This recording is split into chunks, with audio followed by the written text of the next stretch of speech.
সহযোদ্ধারা,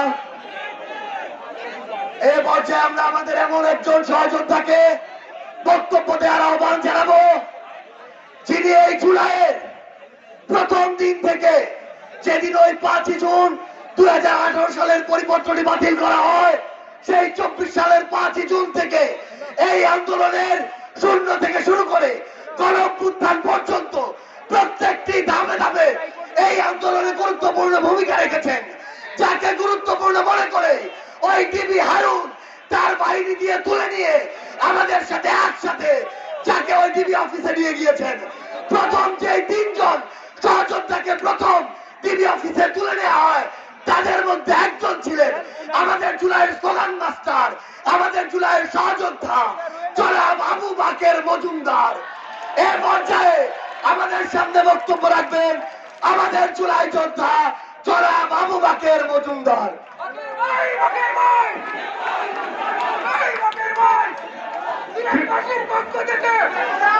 প্রিয় সিলেটবাসী, আসসালামু আলাইকুম। সিলেটবাসী, আমি খুব সংক্ষেপে কথা বলবো।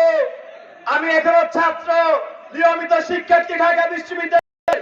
আমি ছাত্রে ভরপুর যারা ছাত্র হাত তুলে ছাত্ররা কেমন একসাথে একটু স্লোগান ধরবো, অভ্যুত্থানের সাথে আমাদের নাগরিক বিদ্যুৎ স্লোগান ধরবো। দিয়েছি তো রক্ত, রক্তের বন্যায় বেঁচে যাবে অন্যায়। আমরা শুনতে পাচ্ছি সিলেটেও চাঁদাবাজ দখলদারদের তৎপর চলছে বন্ধুগণ। গতকাল আরো 3 দিন আগে ঢাকায় আমাদের একজন কেন্দ্রীয় নেতৃবৃন্দের ওপর ছাত্র দলের কিছু সন্ত্রাসী হামলা করেছে। আমরা শুনতে পাচ্ছি সিলেটেও এই সকল সন্ত্রাসী কর্মকাণ্ড চলমান।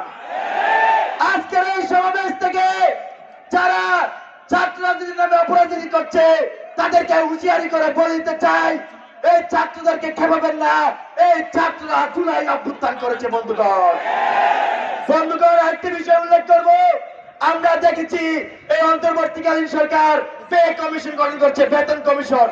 এই বেতন কমিশনের মাধ্যমে মূলত আমাদেরকে হৃষ্টপুষ্ট করার ধান্দা করা হচ্ছে।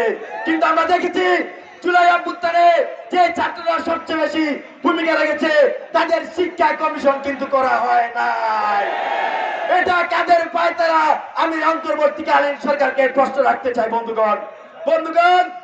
এখানে আমাদের ছাত্রদের হলগুলোতে কিন্তু যেসব বিশ্ববিদ্যালয় আছে, কলেজ আছে, সেখানে হলগুলোতে সিটের সংখ্যা খুবই কম এবং এই সিটের নামে ছাত্রদেরকে গেস্ট রুম গণরুম করিয়েছে ছাত্রদের। আগামী তো এরকম থাকে, সেগুলো কিন্তু আমরা সমূলে রুখে দিব। সর্বশেষ সিলেটবাসীকে, সিলেটের ছাত্র জনতাকে একটি কথাই বলবো, আজকে যে এনসিপির সমাবেশে আপনারা অংশগ্রহণ করেছেন, যেসব ছাত্ররা, তাদেরকে ধন্যবাদ দিতে চাই। আপনারা এনসিপির হাতকে শক্তিশালী করুন। আমরা এনসিপির আদর্শিক কর্মী হিসাবে লড়ে যাবো ইনশাআল্লাহ। ধন্যবাদ।